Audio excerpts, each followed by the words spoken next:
अब देखो यार, WWE के आज हुए रॉ पर ब्रॉक लेसनर के धमाकेदार रिटर्न के बाद अब WWE के रेसलमेनिया पर ब्रॉक लेसनर का एक बहुत ही बड़ा ड्रीम मैच कंफर्म हो चुका है। AEW के वीडियो गेम से CM पंक के आने को लेकर टोनी खान ने उनके लेटेस्ट इंटरव्यू में बात की। जे ब्रिस्को को AEW से बैन करने के बाद अब वार्नर मीडिया ने मार्क ब्रिस्को को भी AEW से बैन कर दिया है। टोनी खान के जे ब्रिस्को की फैमिली के हेल्प करने को लेकर एरिक बिस्कॉफ ने टोनी खान को मॉक कर दिया है। और गाइज, NJPW में साशा बैंक का जापान में डेब्यू कब होगा, इसको लेकर बहुत ही बड़ी अपडेट आ चुकी है। तो गाइज चलिए बिना किसी देरी के शुरू करते हैं इस वीडियो को।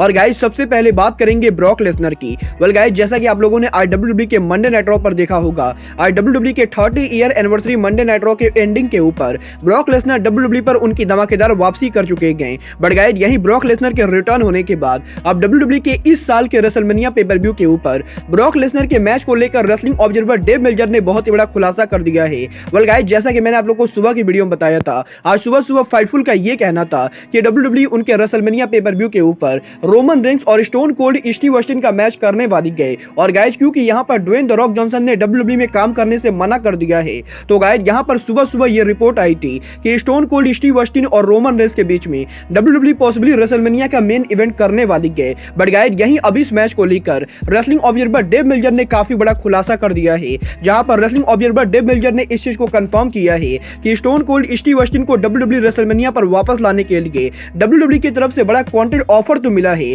बट गाइस, यहां पर ये offer Austin versus Reigns match के लिए ना होके बल्कि ऑस्टिन वर्सेस लेसनर मैच के लिए होने वाला है। और गाइस, यहां पर रेसलिंग ऑब्जर्वर ने ये कंफर्म किया है कि WWE रेसलमेनिया पे पर व्यू के ऊपर originally stone cold Steve Austin versus Roman Reigns का मैच ना करा के बल्कि Brock Lesnar versus Steve Austin के मैच को प्लान कर रहे गए। और गाइस, यहां पर अगर हर चीजें सही जाती गए तो गाइस WWE के इस साल के रेसलमेनिया पे पर व्यू के ऊपर करीबन 15 से 20 साल के बाद स्टोन कोल्ड स्टीव ऑस्टिन और ब्रॉक लेसनर एक बार फिर से आमने सामने होंगे। वेल गाइस, आप लोग ऑस्टिन वर्सेस लेसनर देखने के लिए एक्साइटेड हो या नहीं, आप लोग मुझे कमेंट करके बताइए। बट गाइस, चलिए अब आगे बढ़ते हैं और बात करते हैं AEW के प्रेसिडेंट टोनी खान की। वेल गाइस, बात करें यहाँ पर टोनी खान की, तो गाइस इस हफ्ते टोनी खान के लेटेस्ट इंटरव्यू के अंदर जब टोनी खान AEW के वीडियो गेम को प्रमोट कर रहे थे, तो गाइस यही टोनी खान के इस इंटरव्यू के अंदर टोनी खान से इंटरव्यू के अंदर CM पंक को वीडियो कवर से हटाने को लेकर बात की गई। और गाइस, यहाँ पर जब इंटरव्यूअर ने टोनी खान से पूछा कि क्या टोनी खान ने AEW के वीडियो गेम के अंदर से CM पंक को परमानेंटली बाहर कर दिया है, तो गाइस यहाँ पर टोनी खान का ये कहना है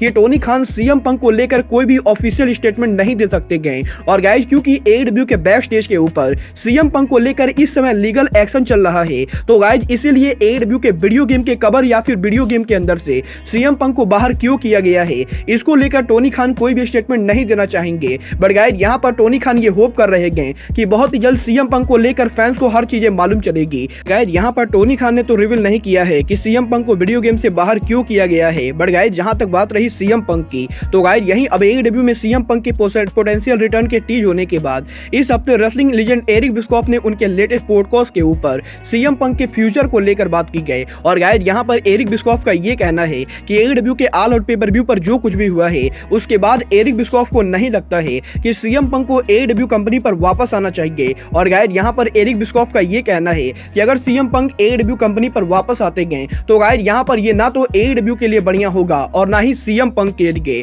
और गाइस, यहां पर एरिक बिस्कॉफ पर्सनली बिलीव करते हैं कि CM पंक को अब परमानेंटली रिटायर हो जाना चाहिए। और गाइस, AEW के अंदर टोनी खान को CM पंक को वापस नहीं लाना चाहिए। वेल गाइस, यहां पर एरिक बिस्कॉफ की इन बातों पे मैं एक ही बात कहना चाहूंगा, वो होगा एरिक बिस्कॉफ का AEW को हेट करना। क्योंकि गाइस, अगर आप लोग को नहीं मालूम है तो गाइस मैं आप लोग को बता दूं, एरिक बिस्कॉफ AEW और CM पंक दोनों को बहुत ज्यादा हेट करते गए। और गाइस, इसीलिए एरिक बिस्कॉफ तो बिल्कुल भी नहीं चाहेंगे कि AEW कंपनी का बिगेस्ट ड्रॉ AEW के शो पर वापस आए। बट गाइस, जहां तक बात रही एरिक बिस्कॉफ की, तो गाइस यही अभी हफ्ते एरिक बिस्कॉफ ने सोशल मीडिया के ऊपर AEW के प्रेसिडेंट टोनी खान को लेकर एक बार फिर से कंट्रोवर्सी क्रिएट करने की कोशिश की गई। वेल गाइस, जैसा कि मैंने आप लोग को ऑलरेडी बताया है, ROH के टैग टीम चैंपियन जे ब्रिस्को के सडन डेथ के बाद अब जे ब्रिस्को के फैमिली की मदद करने वाले गए। और गाइस, यहां पर फाइनेंशियल रीजन की वजह से टोनी खान जे ब्रिस्को की फैमिली को टेक केयर करेंगे। और गाइस, यही अब इस न्यूज के बाहर आने के बाद कि टोनी खान जे ब्रिस्को की फैमिली की मदद करने वाले गए, एरिक बिस्कॉफ ने आज सुबह सुबह टोनी खान को लेकर एक ट्वीट किया, जहां पर एरिक बिस्कॉफ ने ट्वीट करके ये कहा है कि काफी बार लोगों की मदद करके मीडिया में अंदर नहीं बताया जाता है। और गाइस यहाँ पर एरिक बिस्कॉफ का ये कहना है कि बहुत बार लोग ऐसे होते गए जो लोगों की मदद करते गए, बट वो लोग रेसलिंग मीडिया को ये सभी बातें नहीं बताते गए। और गाइस यहाँ पर एरिक बिस्कॉफ का ये कहना है कि WWE के अंदर भी काफी बार लोगों की मदद की जाती गए, बट उन सभी चीजों को बिहाइंड द डोर रखा जाता है। और गाइस यहाँ पर जो भी लोग काइंडनेस का एक्ट करते गए, उन लोगों को मीडिया में आकर इन सभी चीजों को नहीं बताना चाहिए। और गाइस यहाँ पर ये सभी बातें कहते हुए एरिक बिस्कॉफ ने टोनी खान को टैग किया है। वेल गाइस यहाँ पर एरिक बिस्कॉफ के इस ट्वीट के बाद अब ये चीज तो बिल्कुल ही क्लियर है कि एरिक बिस्कॉफ टोनी खान के मदद करने वाली न्यूज से बिल्कुल भी खुश नहीं गए। और गाइस यहाँ पर जिस तरीके से टोनी खान को पॉजिटिव फीडबैक मिल रहा है, एरिक बिस्कॉफ को ये चीजें बिल्कुल भी पसंद नहीं आ रही गए। वेल गाइस आप लोग एरिक बिस्कॉफ की इन बातों पर क्या कहोगे, आप लोग मुझे कमेंट करके बताइए। बट गाइस जहां तक बात रही जे ब्रिस्को की, तो गाइस जैसा कि आप सभी लोग को मालूम है, जे ब्रिस्को के 10 साल पुराने होमोफोबिक कमेंट की वजह से वार्नर मीडिया जे ब्रिस्को को AEW के शो पर ट्रिब्यूट नहीं देने दे रही गए।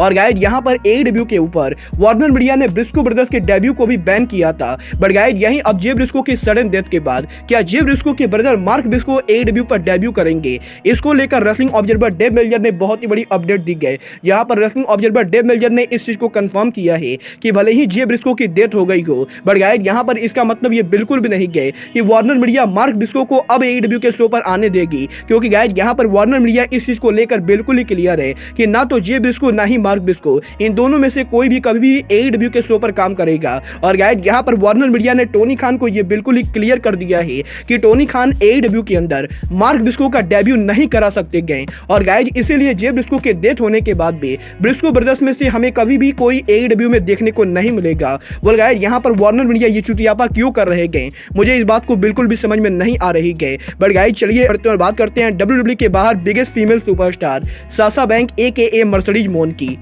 और बात करें यहाँ पर साशा बैंक की, तो गाइस जैसा कि आप सभी लोगों को मालूम है, साशा बैंक NJPW के अमेरिका में अगले महीने होने वाले पेपर व्यू के ऊपर NJPW के अमेरिकन शो पर डेब्यू करने वाली गए। जहां पर 18 फरवरी को NJPW के battle of the valley pay per view के ऊपर साशा बैंक NJPW की IWGP women champion Kairi Sen को अमेरिका में चैलेंज करेंगी। बट गाइस यहीं 18 फरवरी को साशा बैंक के NJPW में डेब्यू मैच के बाद अब NJPW के जापानी शो के ऊपर साशा बैंक का डेब्यू कब होगा, इसको लेकर रेसलिंग ऑब्जर्वर ने बड़ा खुलासा कर दिया है। जहां पर इस हफ्ते रेसलिंग ऑब्जर्वर ने इस चीज को कंफर्म किया है कि NJPW करंटली साशा बैंक के 3 मैचेस को बुक कर चुकी है, जहां पर इनमें से पहला मैच NJPW के अमेरिका में होने वाले शो के ऊपर होगा। और गाइस यहां पर 18 फरवरी को अमेरिका में NJPW में इन रिंग डेब्यू करने के बाद साशा बैंक जापान के अंदर NJPW के लिए डेब्यू 8 अप्रैल को करने वाली गए। और गाइस यहां पर जब सुमो अरीना के अंदर 8 अप्रैल को NJPW साल का उनका one of the biggest pay per view साकुरा genesis करेगी, तो गाइस इस पेपर व्यू के ऊपर